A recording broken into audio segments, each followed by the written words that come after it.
Can you come get me, please? I'm on my way.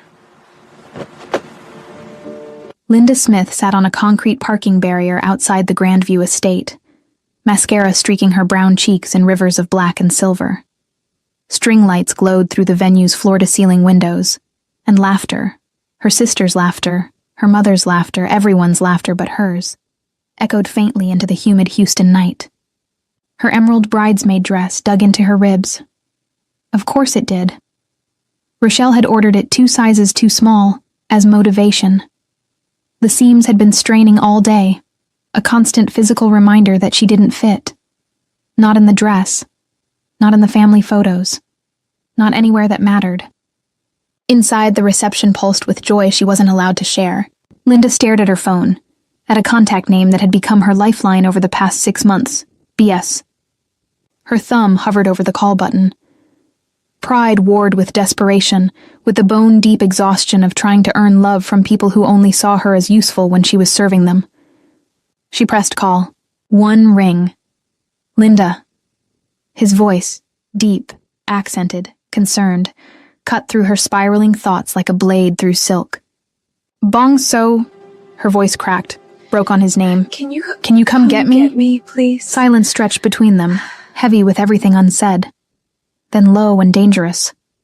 I'm on my way. I'm on my way. No questions. No hesitation. Just absolute certainty, the kind she'd never had from anyone else in her life. She hung up and stared at the stars barely visible through Houston's light pollution, wondering how she'd become so small in a family that should have made her feel infinite. To understand how Linda Smith, a pastry chef whose desserts made grown men weep and whose laugh could fill a room, ended up crying alone while her family celebrated without her, we need to go back 6 months. 6 months earlier, the brass bell above Sugar and Grace's door chimed, and Linda looked up from arranging lavender macarons in the display case. The man who entered moved like water, smooth, deliberate, dangerous in a way she couldn't quite name. He wore an expensive black suit, tailored so perfectly it might as well have been painted on, and his sharp cheekbones and dark eyes that missed nothing made her breath catch. Behind him, a second man, shorter, broader, expressionless, took position by the door like a statue. Linda Smith? The first man's English was precise, faintly accented. That's me. You must be Mr. Bong. Just Bong So. He approached the counter, studying the display cases with an intensity that made her stand straighter. These are beautiful. Linda relaxed slightly. She could talk about her work. Thank you. What kind of event are you planning? He pulled a leather portfolio from his jacket and slid it across the counter. I want to see what you can do. Your portfolio is impressive, but I want to see you work. Linda blinked. I don't usually offer demonstrations for consultations. I'm not a usual client. His gaze held hers, intense, assessing, but not unkind, not judging, just seeing. Name your price. Something about his stillness, his complete focus, made her feel truly seen for the first time in longer than she could remember. Not diminished, not invisible. Seen. 2,000 for a private demonstration. Done. 3 days later, Linda worked in Sugar and Grace's kitchen after hours, while Bong So watched from a stool, silent except for occasional questions. His assistant, Chol, remained by the door, a silent sentinel. She made patachoux, her hands steady and sure. The familiar movements calmed her, measuring, mixing, piping. She talked while she worked about flavor profiles, structural integrity, the difference between French and Italian buttercream. You love this, Bong So observed. Of course I do. It's mine. She piped cream puffs with practiced precision, each one identical to the last. No one can take it from me or tell me I'm doing it wrong. Your family doesn't support your work? Her hand stilled for a fraction of a second before resuming their rhythm. They think I should have been a nurse, or a teacher, something respectable. Not this. They're fools. She looked up sharply. His expression was serious, almost angry on her behalf. The protectiveness in his dark eyes made her chest tight. You don't know them. I know they make you doubt yourself. I can see it. He stood, approaching the counter with that predatory grace. "May I?" She nodded. He tasted a cream puff, and something shifted in his expression. Surprise melting into pleasure, into something deeper. "This is extraordinary." He studied her face like she was art. "You're extraordinary." Linda's heart hammered. No one talked to her like this. Like she was valuable. Like she mattered beyond what she could provide. "Why do you really want to hire me, Mr. Bong?" "Because I want the best." His gaze didn't waver. "And because I want an excuse to see you again." The air between them crackled with possibility, with something dangerous and magnetic that made her want to step closer instead of away. Before she could respond, her phone buzzed on the counter. "Mom, Rochelle needs to discuss wedding desserts. Free labor, family discount expected." Linda's expression shuddered like clouds covering the sun. Bongso noticed everything. "Family emergency?" "Just obligations." He reached into his jacket, pulled out a business card. On the back, he wrote a number in precise handwriting. "My personal line. If you ever need anything, a client, a reference, or just someone to listen, call me." "Why would you?" "Because someone should." He headed for the door, then paused, turning back. "Linda, you deserve more than scraps from people who should treasure you." He left. Linda stared at the card, something warm and terrifying blooming in her chest like sugar dissolving in hot cream. 3 months later, Linda's mother, Claudette, picked at grilled salmon while Linda served homemade dinner rolls she'd baked that morning. Her father, Vernon, scrolled through his phone without looking up. Sisters Rochelle, the bride-to-be at 26, and Dominique, a 23-year-old Instagram influencer, compared engagement rings under the dining room chandelier. "Linda, we need to discuss your rent," Vernon said without looking up from his screen. "My rent?" Linda set down the basket of rolls. "I pay $900 a month to stay in the guest room. Market rate is $1,200 now. We're raising it. Dad, I'm saving for a down payment on... Maybe if you spent less on plus-size boutique clothes and more on a gym membership, you'd be settled like Rochelle," Claudette cut in, her voice sharp as a paring knife. Rochelle smirked. Dominique didn't look up from her phone, but her lips curved in a cruel smile. Linda's appetite vanished. "I make good money. I have my own business." "A bakery," Vernon said dismissively, finally looking at her with disappointment in his eyes. "Not a career." "It's a successful bakery. I had $140,000 in revenue last year." "And how much did you keep after expenses?" Claudette's eyebrow arched. Meanwhile, Rochelle landed an engineer. Linda's jaw tightened. She wanted to leave, to walk out and never come back.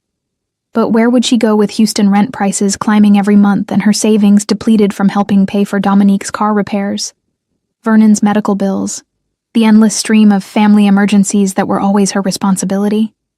"I'll pay the increase," she whispered. Claudette smiled, satisfied. "Good. Oh, and about the wedding cake.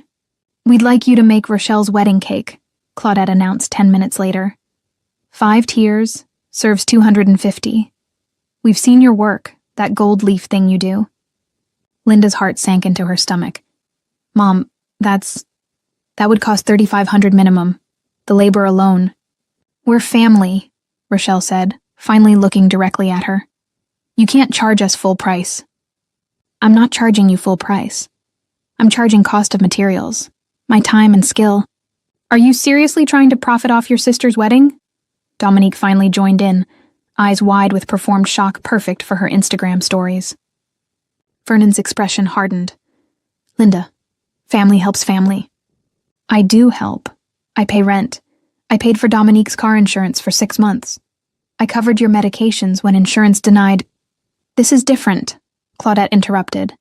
"This is Rochelle's special day. You want to be the reason it's ruined?"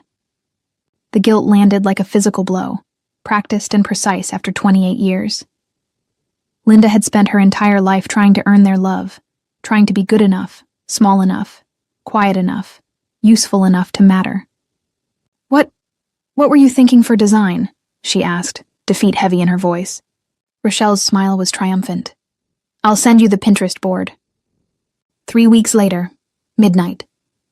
Linda sat on her bed surrounded by sketches and fabric swatches for Rochelle's cake. Her phone rang, the vibration making her jump. BS. Her heart leaped. They'd been talking for 2 months now. Calls that stretched past midnight, texts that made her smile during brutal family dinners, stolen meetings in parking lots and late-night diners. But they hadn't defined what this was. "Hi," she answered, unable to hide her smile. "You're awake." Bongso's voice was warm honey. "I thought you might be. Working on the wedding cake, it's..." She sighed. "It's a lot." "Are they paying you?" Silence. "Linda? It's complicated. It's exploitation." His tone sharpened like a blade being drawn. "You know this." "They're my family. Family doesn't treat people like unpaid labor." A pause, heavy with intention. "I want to see you." Her breath caught. "It's midnight." "I know, I'm outside." Linda rushed to the window. A black Mercedes idled at the curb, sleek and expensive, and completely out of place on this residential Missouri City street. "You're insane," she whispered into the phone, but she was already grabbing her jacket. They sat in the back seat of Bongso's Mercedes in an empty Target parking lot, dim light from street lamps casting shadows across his sharp features. He'd brought her favorite tea from the Vietnamese cafe near her bakery. He remembered everything. "You didn't have to come," Linda said, cradling the warm cup between her palms. "I wanted to." He turned toward her, one arm along the seat back. "I always want to see you." "Bongso, I know you're scared." His fingers brushed her shoulder, tentative, asking permission. "I know you think this is temporary, that I'll realize you're not worth the trouble." "I don't..." "Linda." He cupped her face gently, thumb stroking her cheek. "I've spent 2 months learning who you are. How you light up when you talk about flavor combinations. How you remember everyone's dietary restrictions. How you give and give until there's nothing left." His eyes burned into hers. "I see you. All of you. And I'm not going anywhere." Tears blurred her vision. "You don't understand what you're signing up for. My family will never touch you again if you don't want them to." His voice dropped, dangerous and protective. "Say the word, and I'll make sure of it." "What are you?" she whispered. "Someone who handles problems." His smile was slight, edged. "Someone with resources." "That's not an answer. It's the only one I can give right now." He leaned closer, his breath warm against her lips. "But I can promise you this. No one will hurt you while I'm here. Do you believe me?" She should be afraid. She should ask more questions about the men who followed him, the way people stepped aside when he entered rooms, the careful way he never fully explained his work. Instead, she closed the distance and kissed him, desperate and hungry and full of every emotion she'd been holding back for months. When they broke apart, he rested his forehead against hers. "Stay with me tonight, just to sleep. I have guest rooms." "I can't. If my parents realize..." "Then soon." His jaw tightened. "Soon you won't have to answer to them." 3 weeks before the wedding, Linda stood on a platform in a bridal boutique while Rochelle, Dominique, and Claudette sat on a velvet sofa with champagne flutes, judging. "It doesn't zip," the seamstress said apologetically, tugging at the emerald fabric. "Linda, I told you to lose weight," Rochelle snapped. "I'm a size 18. I've been this size for 2 years. You ordered a 14. "Because I thought you'd be motivated." Dominique raised her phone, already filming. "This is going on my story. When your bridesmaid can't fit the dress." "Don't..." Linda reached for the phone, but Dominique danced away, laughing. Claudette sighed dramatically.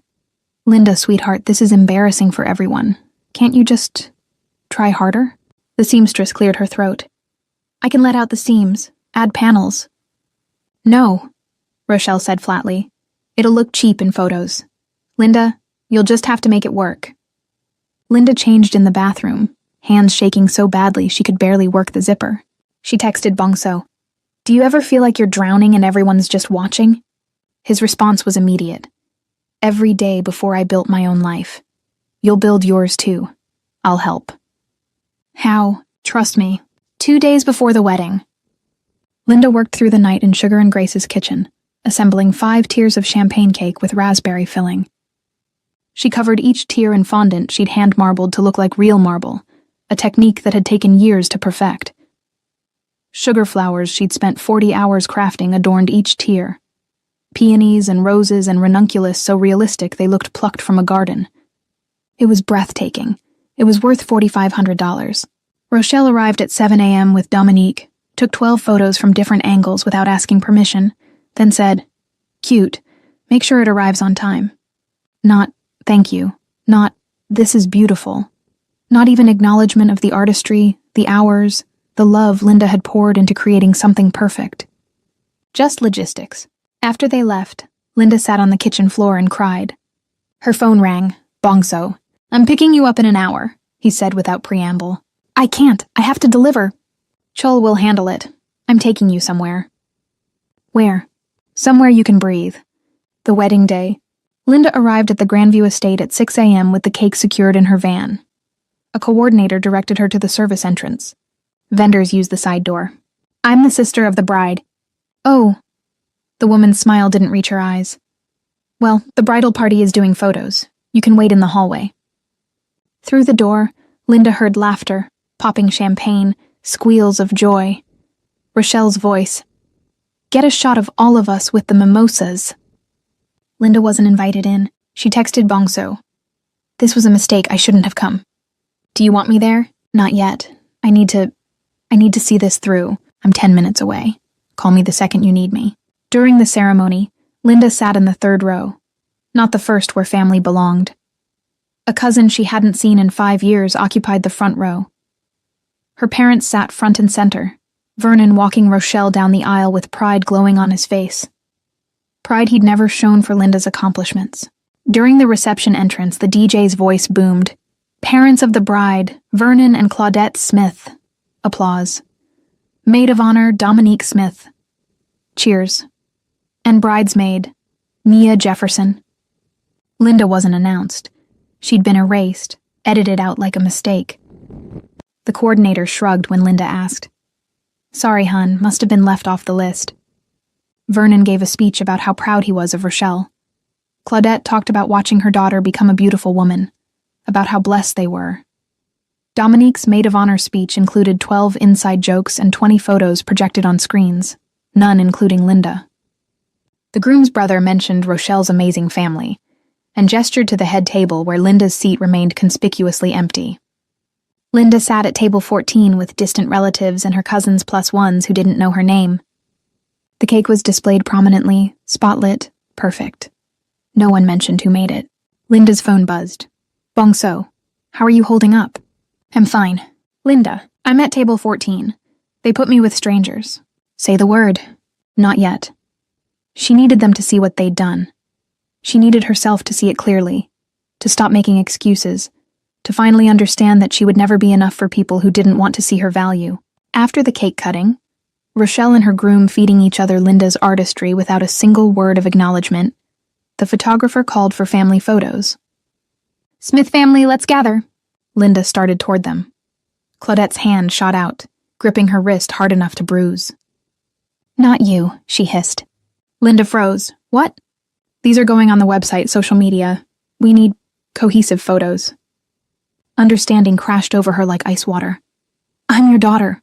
Vernon stepped closer, voice low and cruel. "Linda, don't make a scene. You know how you photograph. It's just better this way." The words hit like a physical blow. "How you photograph?" "Too fat. Too dark. Too much. Too wrong." Dominique was already posing, arm around Rochelle. The photographer snapped away, capturing the family Linda would never truly belong to. Linda backed away, vision blurring. She made it outside before the sobs came, great heaving gasps that tore from her chest. She was slumped on the parking barrier when her parents found her. "There you are," Claudette said, annoyed. "We need to talk."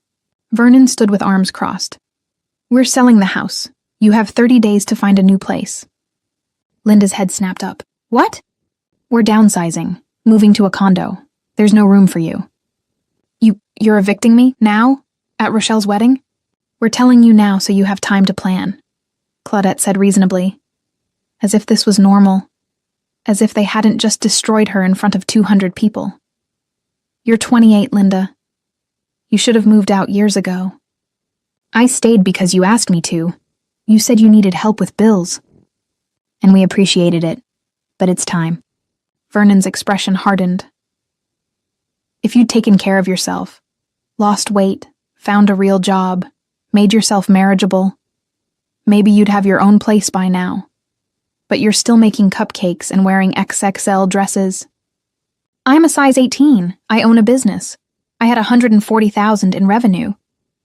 And how much did you keep? Claudette's voice was acid. You're barely scraping by, subsidizing a hobby while we've supported you. Supported me? I pay rent. I paid Dominique's car insurance for 6 months. I made a $4,500 cake for free. Family doesn't charge family, Vernon said coldly. The tears came hot and angry. Linda's hands shook as she pulled out her phone. Don't you dare cause drama at your sister's wedding, Claudette warned. Linda scrolled to Bongso's contact, pressed call. Vernon reached for the phone. Linda? She dodged. Leave me alone. Who are you calling? The line connected. Linda. Bongso's voice was sharp, alert, dangerous. What happened? Can you come get me? Her voice broke completely. Please, I can't, I need... I'm on my way. No questions. No hesitation. Just certainty. Don't move. I'll be there in 5 minutes. 3 black Mercedes sedans pulled into the Grandview Estate parking lot in formation, sleek and aggressive. Tires crunched on gravel. Car doors opened in synchronized precision. Bongso emerged from the center vehicle wearing all black, tailored slacks, a fitted shirt that cost more than Linda's monthly rent, and an expression that could cut glass. Behind him, 6 men in dark suits fanned out, moving with military precision. They were armed, shoulder holsters visible, professional and absolutely terrifying. Claudette's eyes widened. Vernon stepped back. Bongso walked straight to Linda, ignoring her parents entirely. He crouched in front of her, his hands gentle as they framed her face. Are you hurt? His voice was soft, but there was murder underneath. She shook her head, unable to speak past the lump in her throat. Did they touch you? No, just... Her voice broke. Everything. They took everything. His jaw tightened. He helped her stand, one arm around her waist, supporting her weight. Then he turned to her parents. You must be Linda's family. His English was perfect, accent barely present, tone lethally polite. Who the hell are you? Vernon demanded. Bongso. I'm Linda's... He glanced at her, and something passed between them, an entire conversation in a single look. I'm hers. Claudette recovered first. This is a private event, and yet you left your daughter crying in a parking lot. Bongso's smile didn't reach his eyes. Interesting priorities. Music from the reception drifted through open doors. Guests were starting to notice the commotion, gathering in the entrance with phones raised. You need to leave, Vernon said, puffing up. No? Bongso's voice dropped, dangerous and absolute. You need to listen. What's going on? Rochelle demanded, still in her wedding gown, Dominique and the groom trailing behind her. A dozen guests had emerged, phones already recording. Linda, what did you do? She did nothing, Bongso said, not looking away from Vernon and Claudette. But you've done plenty. His men had positioned themselves strategically, blocking exits, ensuring no one interfered. One held a tablet, another a professional camera. You charged your daughter rent while exploiting her labor, Bongso continued, voice carrying across the lot with perfect clarity.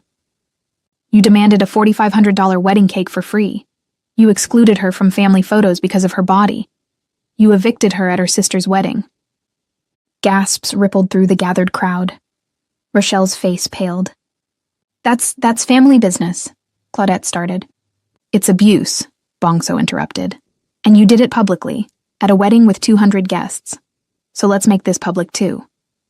He nodded to the man with the tablet. Post it. Post what? Vernon demanded. Everything Linda told me. Every text message where your daughters mocked her weight. Every voicemail where you criticized her career. Every receipt showing she paid your bills while you charged her market rate rent. His smile was sharp as broken glass. I believe in documentation. Dominique lunged for her phone. You can't... I already did. Bongso's tone was almost bored. It's on Instagram, Facebook, Twitter. Your influencer friends are probably seeing it right now, Dominique. You're insane, Rochelle shrieked. You're ruining my wedding. No, Bongso said quietly, dangerously. You ruined Linda's life. I'm just making sure everyone knows. He turned to Linda, voice softening.